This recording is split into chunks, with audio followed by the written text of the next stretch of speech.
Right now at the Indianapolis Motor Speedway ahead of the Brickyard doubleheader. This is when we're going to have both NASCAR and IndyCar racing on the same track on the same weekend.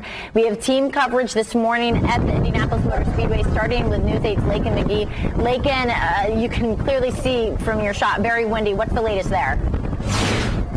Yeah, the wind just really started picking up, and I think it's actually starting to, it's starting to rain on us now a little bit, but just to my left, some lightning. I mean, it's just happening over there in the sky. So I did speak with Safety Patrol, and they are telling folks to use their own discretion. If you can get inside, get inside. If you can get to your car, if it's close enough, get to your car as well. But we do know that things are expected to go as planned so far. We do know at 2 p.m. that is when the Gallagher Grand Prix is supposed to be happening.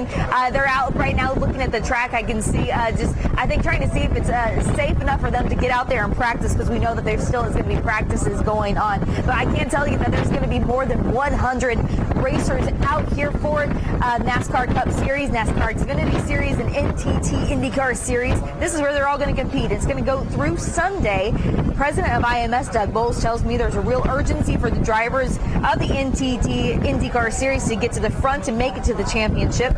On the Cup side, they've only got a few more races before they can get to their playoffs. Now, Bowles says that he's been talking a lot with racers about their strategies, but he also is talking to us about the weather.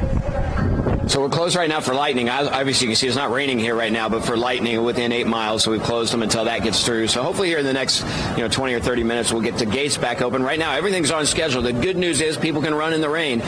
We don't want to, but they can. So right now, everything's on schedule.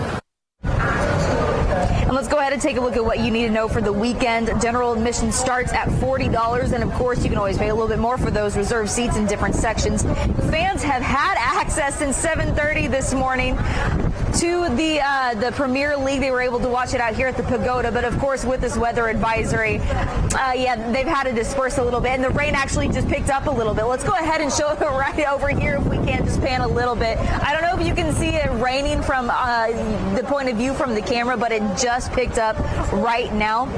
And tomorrow's pricing is going to be $40 for that general admission. Gates are going to open at 10 a.m. there. We can see some folks trying to seek shelter at the moment because, again, we are still in this weather advisory.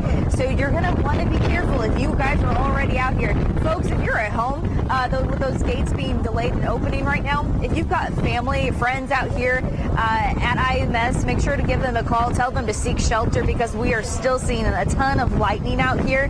Hannah, I also do want to tell you that Doug Bowles says he wants to remind everyone that it's going to be much smaller crowds out here compared to the Indy 500.